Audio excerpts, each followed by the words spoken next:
The longest government shutdown in U.S. history is finally expected to come to an end. After weeks of holding out, a small group of Senate Democrats changed their position. On Sunday night, they voted with Republicans to start the process of reopening the government. Breaking news tonight, the U.S. Senate takes a key first step toward reopening the government. You are taking a live look at the Senate floor. Senators just advanced a bipartisan agreement to fund the government until the end of January. Here's New Hampshire Democratic Senator Jeanne Shaheen explaining her reasoning. I understand that not all of my Democratic colleagues are satisfied with this agreement. But waiting another week or another month wouldn't deliver a better outcome. It would only mean more harm for families in New Hampshire and all across the country. But the vote left others in the Senate furious. This is Bernie Sanders, an independent from Vermont. What this Senate is about to do is make a horrific situation even worse.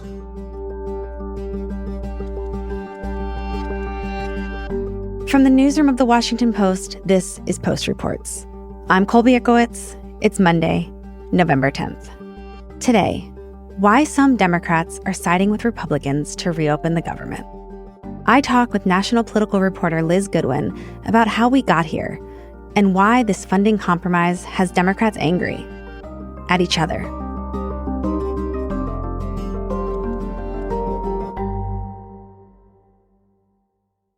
Liz, thank you so much for joining me on this busy news day. Thanks for having me. So Liz, this government shutdown has lasted more than 40 days, and Americans are feeling it. There's major flight disruptions, low-income Americans can't afford groceries, thousands of federal workers are going without pay. But now there is suddenly a light at the end of the tunnel, like a path to reopening. There was a deal that was struck between Senate Republicans and a small group of Senate Democrats. And the Senate has now passed a bill that paves the way to end this shutdown. Briefly, what's the deal? Yeah, so deal is almost a glorified word for what this is, because I think a lot of Democrats wanted to get concessions from Republicans on this, on healthcare, and that is not really part of what's happening now. They're basically just agreeing to fund the government through the end of January. A few pieces of the government are actually going to be funded for a full year because Republicans and Democrats were able to agree on some of these longer-term appropriations bills. But you basically have all of these things that are now paused, like paying air traffic controllers, SNAP, food stamps. All of those basic government services would now be funded either through the end of the year or through January. So you're saying that this only funds the full government till the end of January, so they're going to have this fight again? Yeah, they could end up right back here at the end of January if they don't agree to a longer-term funding package. There was also language in the deal about the federal workers who got laid off during this shutdown. The Trump administration laid off more than 4,000 federal workers during this time. What's that? Yeah, so they're adding language to these bills that basically say that anyone who was laid off during the shutdown should be reinstated, and that the Trump administration should not lay off workers through this January period that the rest of the government is funded. So, Liz, you alluded to this in the beginning of your answer, but, a big reason for this whole shutdown was over healthcare costs. Democrats had said, we're not going to fund the government unless Republicans vote to extend subsidies, specifically for people who get their insurance through the Affordable Care Act. Because otherwise, millions of Americans were going to see their healthcare costs go up. So this deal, no extension of healthcare subsidies, is that right?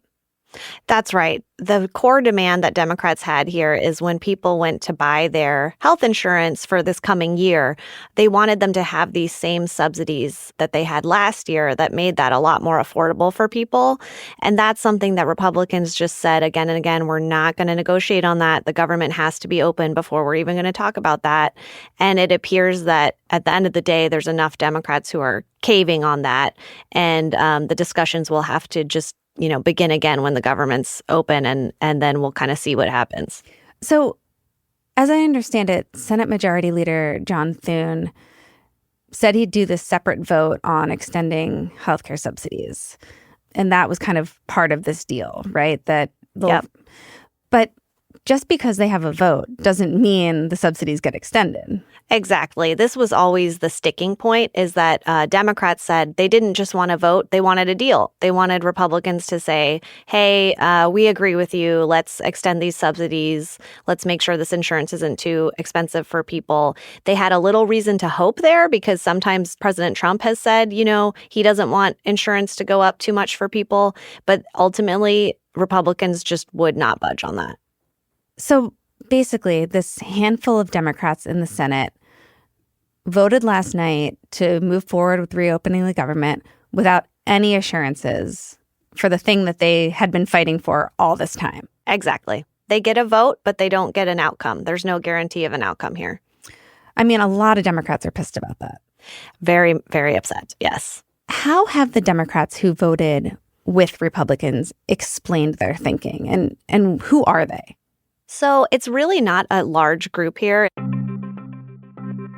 Jeanne Shaheen has been a leader in this. She's a senator from New Hampshire. She's a moderate. And she's retiring, right? She is retiring, so Okay. she doesn't have a lot to lose here. So she is ready to open the government back up. Her co-senator, Senator Maggie Hassan, same deal. You've got the senators from Nevada, another swing state. Yeah, important to note, New Hampshire and Nevada, both purple states, right? So they are both on board. You've got Angus King in Maine, who's in his 80s. A lot of people don't think he's going to run again. He's also just a moderate. He's an independent. Then you have Dick Durbin, the senator from Illinois, who's retiring. You have John Fetterman, Pennsylvania. He is frequently a critic of the party. He's never voted for this shutdown the whole time, so he's just an outlier. And then I think for me, the surprising one is Senator Tim Kaine of Virginia, because he is a little bit more liberal usually. Yeah. And he's also been in Virginia. There's a lot of federal workers. Right. So that state has been disproportionately affected by the shutdown, but also people there are very mad at the Trump administration. So they're on this sort of double-edged knife on it. And he ended up voting to end the shutdown. We were in a situation where SNAP recipients were suffering, and there was no guarantee we would ever get to an ACA solution. Now we've got robust SNAP funding and a guaranteed vote, not a guaranteed outcome, but a guaranteed vote on ACA tax credits. What's interesting there is that Tim Kaine voted to end the shutdown, but the other senator from Virginia did not. Yeah, Mark Warner is up for re-election. One thing that's been interesting in seeing who's for this and who's against this, pretty much everyone who's up for re-election, like John Ossoff in Georgia, that senator, he faces re-election this year. He is all in on no way, I'm not going to cave. Anyone who's sort of feeling the pressure from voters right now is not doing this deal. Interesting. Yes. So I think that's, it's been hard to get a read for me on where the politics are, because in the past it's been seen as risky to be pro-shutdown, right? Whether you're a Republican or a Democrat. And it feels like the lesson that people who are running have taken from this is that it's actually risky to be anti-shutdown. Yeah, it's such a reversal of what you would expect.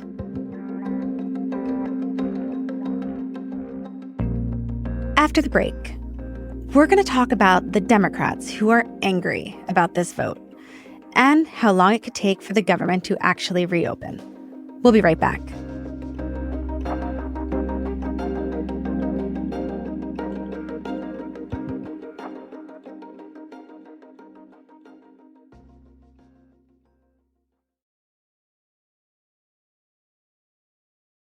I think it's important now to take a step back and talk about the politics of what just happened to the Democrats. We have talked a lot on this show recently about how Democratic voters have made it clear they just want their elected leaders to fight back against Trump, to fight for them. So ultimately, Republicans got 8 senators who caucus with the Democrats to vote with them. But that still means that most Senate Democrats voted against this agreement. Who's standing out to you in terms of forcefulness in their anger over this deal? So Bernie Sanders, the independent from Vermont, who's run for president 2 times, he's definitely been a leading voice on saying we shouldn't cave. And he's kind of using dramatic language like cave, surrender, things that make his colleagues look bad. And he's staked that out for weeks now. In my view, Democrats in the Senate must stand with the working families of our country and in opposition to Trump's effort to virtually destroy the American healthcare system today. So he's being definitely a big squeaky wheel. Then over in the House, I would say Democrats are much more exercised over all this. They face the voters every 2 years. There's always some House-Senate tension. Gotta love it. So you have Ro Khanna, the Democrat from California, who has presidential ambitions. He's saying Schumer's got to go. Yeah, where is Leader Chuck Schumer on this? Yes, so Chuck Schumer, the minority leader in the Senate, he's definitely the most interesting vote to me because in March, when they decided not to vote for a shutdown and he got a lot of blowback, he was with this group of more moderate Democrats who was voting to keep the government open. This time, he is not with them. And I think that's really like a political education that he received over this past year. But it doesn't seem to be sparing him that much criticism because his critics are saying, listen, you're in charge of keeping the Democrats together. We don't really care which way you're voting. You're not doing your job of keeping the caucus together against this vote. Right. Schumer wasn't able to convince those 8 senators not to take the deal. Exactly. Do we have a sense of how much he was doing that behind the scenes? Like how much he was lobbying them to stay strong? Yeah, I think that there was an internal message that they didn't want Democrats to, quote unquote, cave or whatever before the elections last week. So, there were these governor races in Virginia, New Jersey, the mayoral race in New York. And there was kind of a message sent, listen, let's at least let this play out. Don't sort of blunt the momentum of Democrats by caving on a deal before these elections. I think after that point, there's been less pressure from leadership onto Democrats to hold out. Are Republicans celebrating? Do they feel like they've won? What are they saying about the deal? I don't think Republicans are celebrating. I mean, this has been a really punishing shutdown for them. Donald Trump said when he Politically, you mean? Politically, yeah. And when Trump spoke to Republican senators last week, he said, I think we lost those elections in New Jersey and Virginia and elsewhere because of this shutdown. The shutdown was a big factor, negative for the Republicans. And that was a big factor. And they say that. So there's a sense internally, I think they've been very divided. I know we're talking about Democrats being divided today, but during this shutdown, there was a lot of confusing messaging from Republicans where some people were for these ACA credits for insurance and some weren't. Marjorie Taylor Greene's been, putting everyone on blast. But the Republican from Georgia. Yes. And the polling has been tough for them, too. A lot of people are blaming them. Trump has acknowledged that these ACA tax credits are a political liability for them. They don't want to be seen as the party making things more expensive.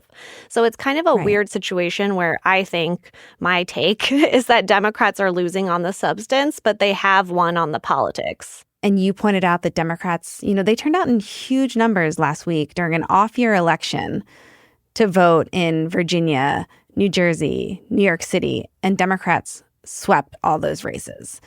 So what is the reaction maybe from voters or others in the party to the fact that they kind of gave up the fight here?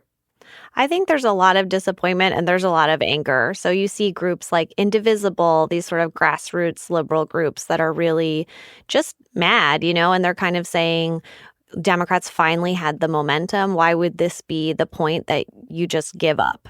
I haven't yet seen polling on actual voters. Sometimes the groups aren't representing how people actually feel. But if you're going by sort of these grassroots groups and lawmakers, there's a lot of anger right now.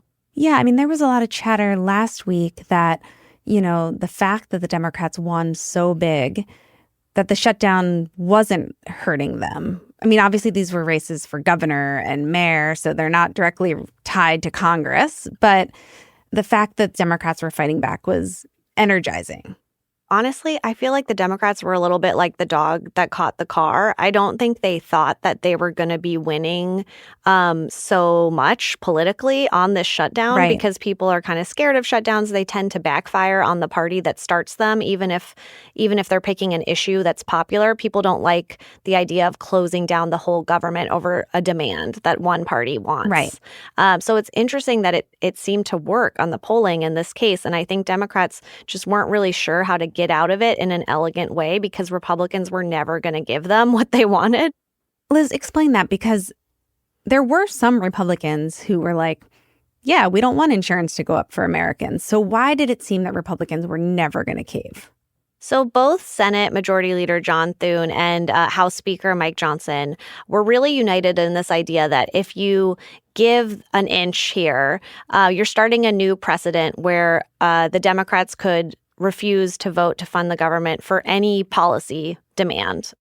And that could be a slippery slope where you end up in a dysfunctional kind of like cycle where, you know, they're saying we're not going to fund the government unless you bring the clean energy subsidies back. And there was just sort of a principle they were standing on, and they were very dug in on it. I think there was some fear among Republicans that Trump, if he felt like cutting a deal, would go around them and do that and let the healthcare deal happen. But when it was up to Thune and Johnson, which at the end of the day it was, Trump stayed away, they were just never going to give in on that. So, Liz, we're talking late Monday morning. There could be some more votes later today, and there's like a lot of procedural things that need to happen before the government reopens. So generally, what's going to happen next, and when might we see the government reopen? So the Senate still needs to pass this bill. They just sort of took the first few votes, but there's more votes that need to happen. They could happen as soon as today, or it could take all week long, depending on if some senators want to slow down the process. So after the Senate passes it, the House would need to come back. They're not here. They would have 36 hours to get back to Washington and pass the bill. So that could happen. You know, that would put us like late Wednesday, early Thursday if the Senate moves quickly. If the Senate doesn't move quickly, it could be over the weekend, even early next week. And then President Trump has to sign it. Exactly.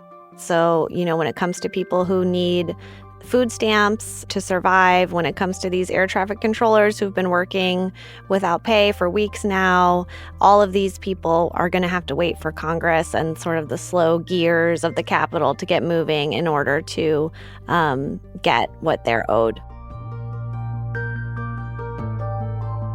Well, Liz, thank you so much. Thanks for having me. Liz Goodwin is a national political reporter for The Post. That's it for Post Reports. Thanks for listening. Today's episode was produced by Rennie Sternovsky with help from Emma Talkoff. It was edited by Laura Benshoff with help from Rena Flores. It was mixed by Sean Carter. I'm Colby Itkowitz. We'll be back tomorrow with more stories from The Washington Post.